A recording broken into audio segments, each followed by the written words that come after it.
Welcome back to today's video, guys. Thank you guys so much for tuning in. And today we'll be going over my progress as of April the 1st. Today's the 17th, so we're here to touch base on the progress check. So I'm a little over 2 weeks now, and things are going good. I've lost a little over 7.5 pounds in 2.5 weeks, so that's really good. That's a good start. And some of you may think that's a lot, that's a little. That's actually relatively good. You will mostly lose more of the weight quicker when you actually start. Rather, let's say this is the starting point and this is the last, the end point. You're gonna lose most of your weight over here, and as time goes by, you're gonna lose less and less fat. The less fat you have. I would assume I started with about 17% fat. So I started at a whopping 184.8 pounds. Ooh. So what am I today?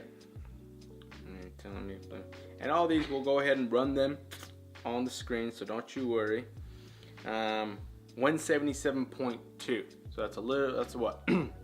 A little over 7.5 pounds. So that's good progress.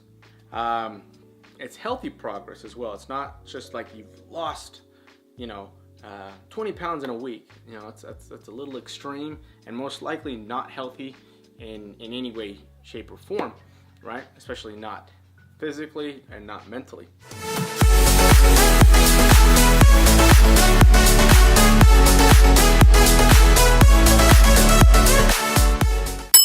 So as you saw the pictures, not every day was, down, down, down, down, down. There were some days where it was down, up, down, up, down, up, down, down.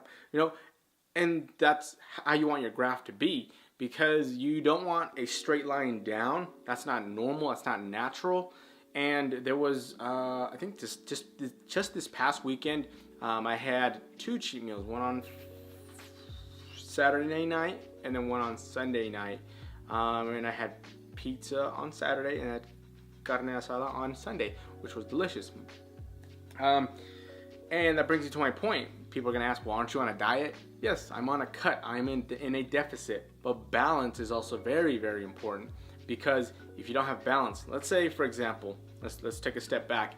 You start at 3,000. Let's say you rough estimate of, let's say you eat 3,500 calories every day. Just without tracking, that's just your normal day-to-day that you eat, right? And then all of a sudden you go on a cut and your number is 1,500 calories, right? And then you have your macros, obviously, that you figured out. If you jump from here to here overnight, most people, I'm not saying everyone, because some people can flip the switch like that. Come on, finger, work. Some people can change from this amount of calories to this amount of calories overnight and hold it for a duration of period, which is absolutely fine. But a lot of people, especially for those who haven't done this in the past, let's say this is your first time or your second time doing it, it is important to stay balanced. And I mean balanced in the brain, mentally, because your body you'll feel sluggish, you'll feel slower, you'll feel weaker, you'll be more fatigued, you'll feel more drowsy, sleepy during the day, because you just basically cut your food intake in half, let's say, for example. And yes, you're losing weight, which is good, right? That's probably what your goal is. But on the flip side, you're not feeling so good up here, which is just as equally as important, because if you don't feel good up here, most likely you will not finish your cut. You will give up, no matter if you're seeing mediocre results to good results. If you don't feel good, you most likely will not stick with it. Third weekend, right? Third weekend, which means we're only focusing on the beginning portion. Now obviously when it comes to the end, obviously from like the middle to the end, you want to have your macros and all that dialed in, and making sure you're hitting them on a consistent basis. In no way, shape, or form am I saying to not hit your macros and to go off the rails. Of course not. That's not what a cut is, right? Consistency is key. obviously. So, but at the beginning, make sure you pace yourself. Pacing yourself and having cheat meals, not cheat days, that's very different. So, very, very different. Having cheat meals every once in a while. I've had two cheat meals in the last, 2 weeks and a half.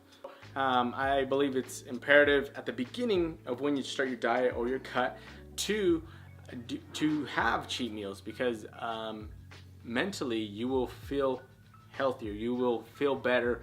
Let's say you had a bad weigh-in and you already feel fatigued, and all of a sudden overnight you gained a pound.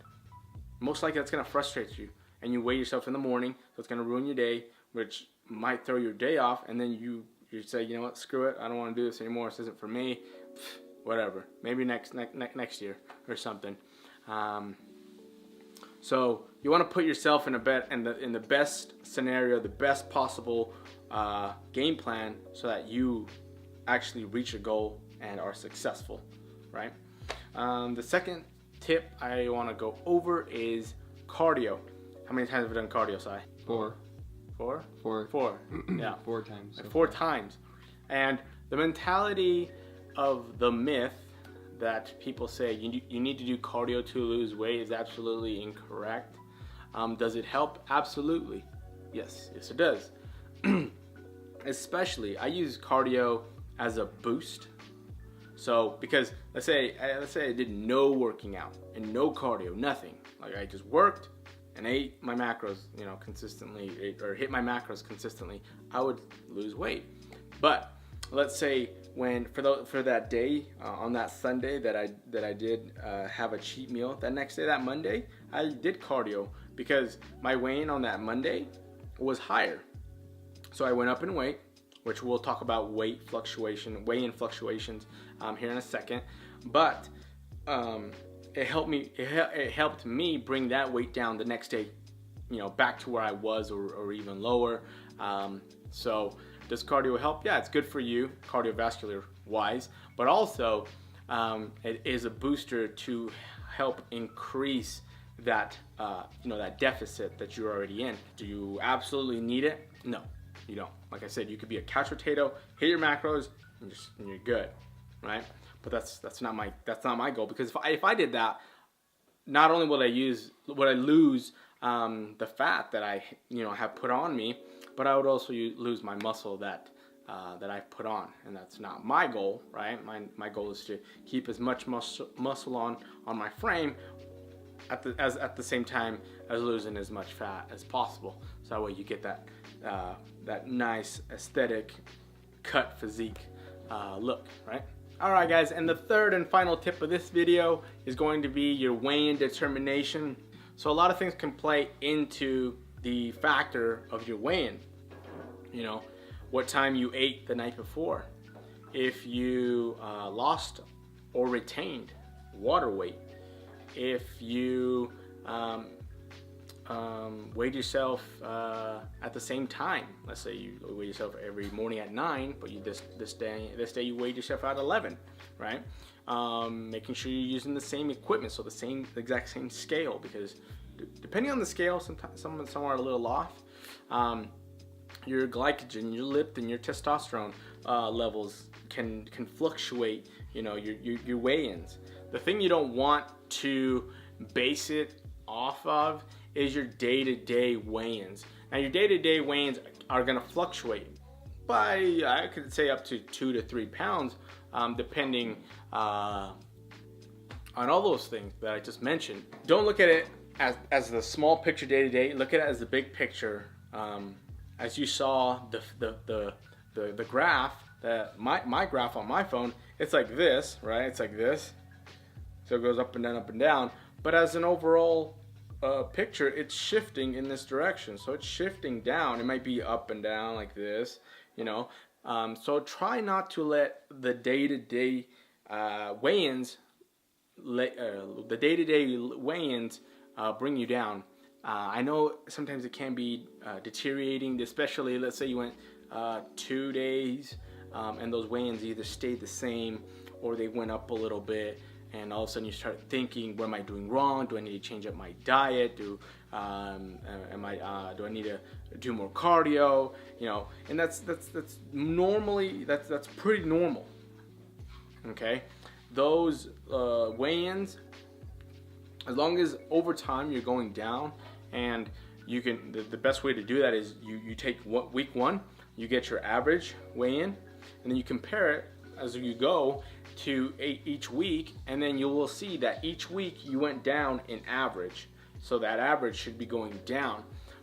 So you're not so set on the day-to-day weigh-ins, because it can deteriorate you and unmotivate you and make you not want to stick with it, which is, you know, part of our slogan here at Dedication Nation. But other than that, guys, I don't have much more to say in regards to 2 weeks in the books. So for those of you who are doing summer shredding and would like to give us your feedback, you're more than welcome to do that down in the comment section below. We appreciate that. Also give this thumb a video. No way, give this video a thumbs up, and go ahead and subscribe for more awesome content and helpful tips on your fitness journey. Other than that, I don't have much else to say in regards to 2 weeks in. Obviously, we'll dive into more depth of like cooking and hitting your macros and workouts and routines as we go along. But so far, we're only 2 weeks in, so no need to worry about that. Sai, do you have anything? Just keep up the hard work. It'll pay off. Keep up the hustle, he says. It'll pay off. Other than that, guys, we're signing out. As always, stay fitted, stick with it, and we'll see you guys in the next video.